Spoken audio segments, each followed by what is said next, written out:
요셉은 무성한 가지, 곧 샘 곁에 무성한 가지라. 그 가지가 담을 넘었도다. 활 쏘는 자가 그를 학대하며 적개심을 가지고 그를 쏘았으나 요셉의 활은 도리어 굳세며 그의 팔은 힘이 있으니 이는 야곱의 전능자 이스라엘의 반석인 목자의 손을 힘입음이라. 내 아버지의 하나님께로 말미암나니 그가 너를 도우실 것이요 전능자로 말미암나니 그가 내게 복을 주실 것이라. 위로 하늘의 복과 아래로 깊은 샘의 복과 젖먹이는 복과 태의 복이리로다.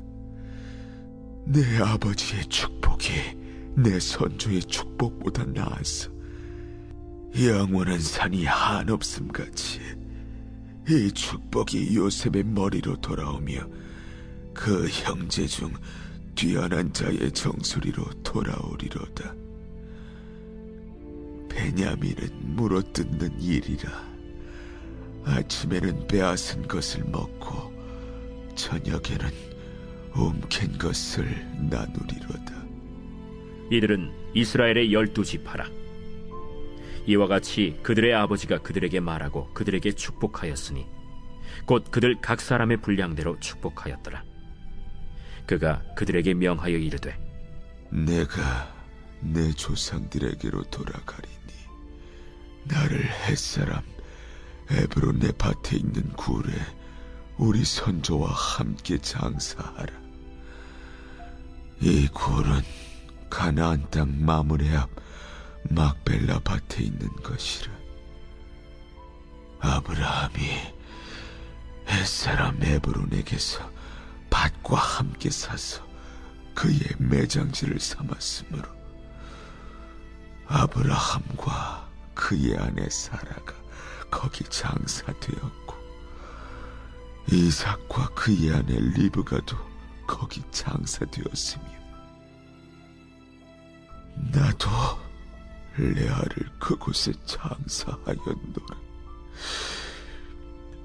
이 밭과 거기 있는 굴은 햇사람에게서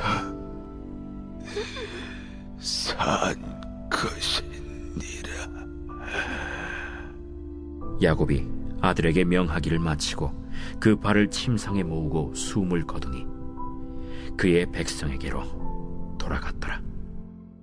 에브리데이즈 썬데이, 우리의 매일을 썬데이로 세팅하라. 할렐루야. 오늘 선셋 메시지를 통하여서 하나님 앞에 우리의 삶을 맡겨드리고 말씀에 깊이 뿌리 내리며 나아가는 저와 여러분 모두가 되어지시기를 주님의 이름으로 축복합니다. 여러분, 우리는 하나님의 부르심으로 이 땅 가운데 오게 되었고 그 부르심대로 살아가고 있습니다. 그리고 그 부르심의 길을 걷다 보면 때로는 이해할 수 없는 일들도 만나고 예상치 못한 고난과 기다림의 시간들도 마주하곤 하지요. 하지만 중요한 사실은 그 모든 여정 속에서도 하나님께서는 우리를 향한 선하신 뜻을 멈추지 않으신다는 것입니다. 오늘 말씀 속에 등장하는 요셉의 삶만 보아도 바로 그렇습니다. 우리가 매일 아침 선셋 메시지를 통해 여러 믿음의 선진들의 이야기들 보게 되고 있는데요. 모두가 하나같이 하나님의 부르심이 있었고 그 부르심을 향해 달려가지만 그 걸음들이 쉽지만은 않았다는 것이죠. 요셉 또한 형들에게 버림받고 노예가 되고 결국 감옥에 갇히는 그런 고난을 경험하게 되었습니다. 그러나 하나님께서는 그를 놓치지 않으셨어요. 하나님께서 그를 놓지 않으셨다는 것은 그가 늘 하나님 앞에 붙들린 삶으로 살아갔다는 것을 의미하는 것입니다. 매 순간의 결정과 선택 앞에서 그는 하나님의 길을 선택하고 결정했습니다. 자신의 감정이나 이익이 아니라 하나님을 바라본 것이죠. 사랑하는 여러분, 우리도 요셉과 같이 하나님의 부르심을 따라 살아가고 있지만 그 길이 언제나 평탄하거나 순조롭지만은 않습니다. 어쩌면 이 말씀을 듣고 계시는 여러분들께서도 삶의 고난 속에 길을 잃은 것처럼 느껴지시는 분이 계실지도 모르겠습니다. 하지만 분명 우리가 잊지 말아야 할 사실은 하나님께서는 결코 우리를 놓치지 않으신다는 사실입니다. 우리 또한 그 하나님의 인도하심, 하나님만을 바라보며 나아가는 우리 모두가 되시기를 축복합니다. 오늘 말씀에서는 야곱이 라헬을 통해 낳은 두 아들에 대한 애언의 말씀입니다. 특히 22절에서는 이렇게 말씀하고 있는데요. 요셉은 무성한 가지, 곧 샘 곁에 무성한 가지라. 그 가지가 담을 넘었도다. 야곱은 요셉을 향하여 샘 곁에 무성한 가지라고 표현하고 있어요.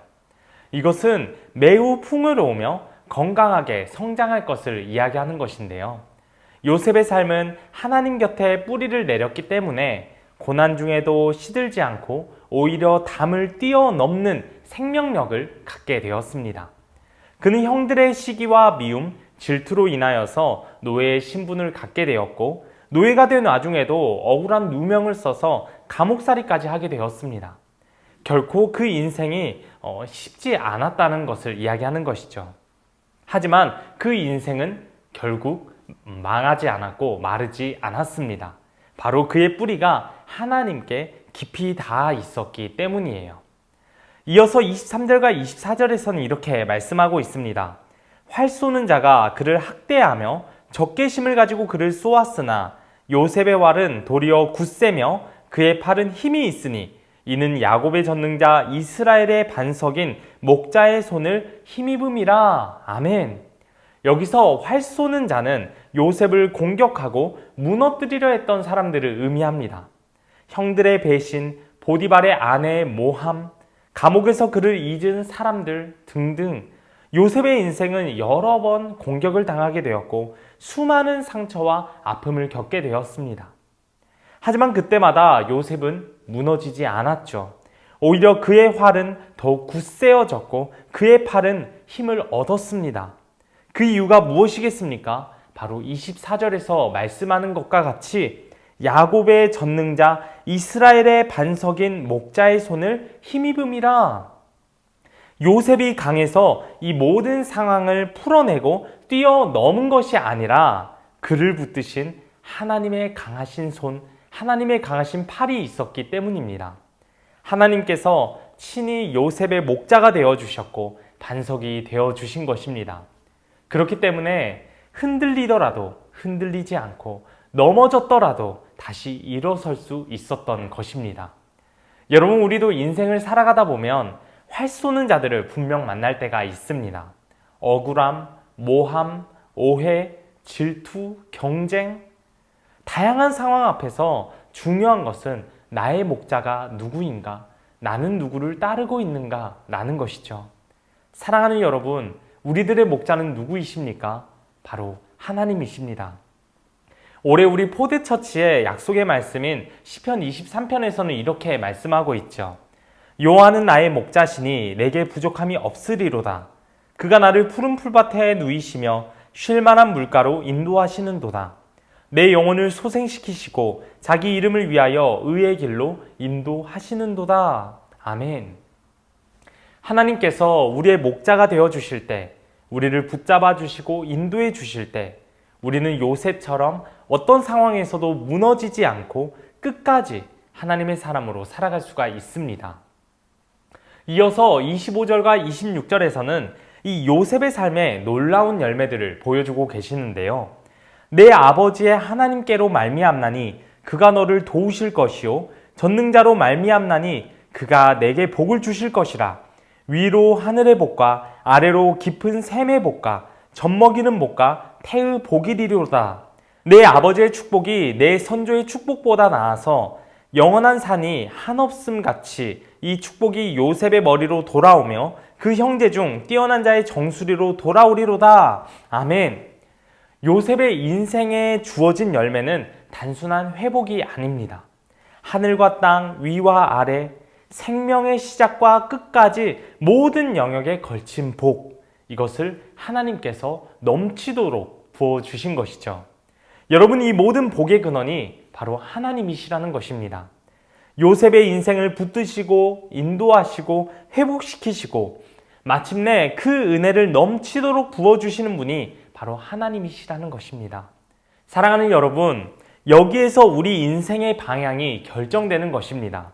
하나님을 선택하고 매 순간 하나님의 뜻에 초점을 맞추고 하나님의 인도하심을 따르는 삶, 그 삶을 살아갈 때 목자 되시고 선한 길로 인도하시는 주님 품 안에서 살아가게 되는 것입니다. 하나님께서 우리에게 여러 상황들과 환경을 허락하실 때가 있어요. 그렇지만 하나님은 결코 우리를 그 고난과 역경 속에 혼자 두지 않으십니다. 하나님은 하나님의 시간에 하나님의 방법으로 우리 가운데 역사하시기 때문입니다. 요셉이 겪었던 수많은 고난과 기다림은 결국 하나님의 뜻을 이루는 여정이 되었습니다. 우리의 삶 속에서도 지금의 눈물과 아픔이 결국 은혜의 열매가 될 것이고 축복의 통로가 될 줄 믿습니다. 그렇기 때문에 우리가 해야 할 것은 바로 한 가지입니다. 하나님 앞에 뿌리 내린 삶. 환경에 뿌리 내리는 것이 아니라, 감정에 뿌리 내리는 것이 아니라 변함없으신 하나님 앞에 우리의 삶을 맡겨드리고 그 하나님께 깊이 뿌리 내리는 삶을 살아가야 하는 것입니다. 요셉과 같이 매일의 선택 앞에서 하나님의 길을 택하고 하나님의 뜻에 초점을 맞추고 하나님의 손에 우리 자신을 맡기는 삶, 그 삶이 바로 담을 넘는 가지, 열매 맺는 가지, 축복의 통로가 되는 것입니다. 사랑하는 여러분, 많은 사람들은 담을 넘는 축복의 삶을 살고 싶어 합니다. 하지만 그 삶을 살아가기 위해서는 먼저 땅속 깊이 뿌리를 내려야 하는 것이죠. 뿌리를 내린다는 것은 정말로 어려운 일입니다. 아무것도 보이지 않는 자리에서 아무런 보상도 없어 보이는 그 시간 속에서 묵묵히 하나님의 시간, 하나님의 때를 기다리고 견디는 것이기 때문입니다. 빛도 없고 인정도 없고 열매도 없는 그 땅 속에서 말씀을 붙들고 기도로 견디고 하나님의 약속을 신뢰하며 나아가는 것, 그것이 바로 뿌리를 내리는 시간입니다. 그 시간을 넘어서야 비로소 가지가 자라게 되는 것이고 잎이 피고 담을 넘는 삶으로 이어지게 되는 것이죠. 지금의 고난, 지금의 눈물, 지금의 기다림, 이 모든 것이 결코 무의미한 것이 아닙니다. 언제나 우리를 선한 길로 인도하시는 그 주님을 따르게 될 때 우리는 하나님 안에서 아름답게 열매 맺는 삶이 될 줄 믿습니다. 우리 모두가 하나님 앞에 깊이 뿌리 내리게 됨으로써 더욱 하나님 안에서 말씀으로 성령으로 충만하고 깊어지는 모든 삶이 되어지시기를 주님의 이름으로 축복합니다. 함께 기도하겠습니다. 사랑하는 주님, 하나님 말씀 앞에 또 하나님의 인도하심과 그 부르심 가운데 하나님께서 원하시는 것이 무엇인지 늘 여쭙고 하나님 앞에 그 말씀 앞에 깊이 뿌리 내리는 삶이 되기를 원합니다. 우리의 영혼과 마음을 살펴주옵시고 더 이상 환경과 상황과 감정에 흔들리지 않고 언제나 하나님 말씀 가운데 초점을 맞추고 깊이 뿌리 내리는 복된 삶이 되어지도록 인도해 주옵소서. 예수 그리스도의 이름으로 기도드립니다. 아멘.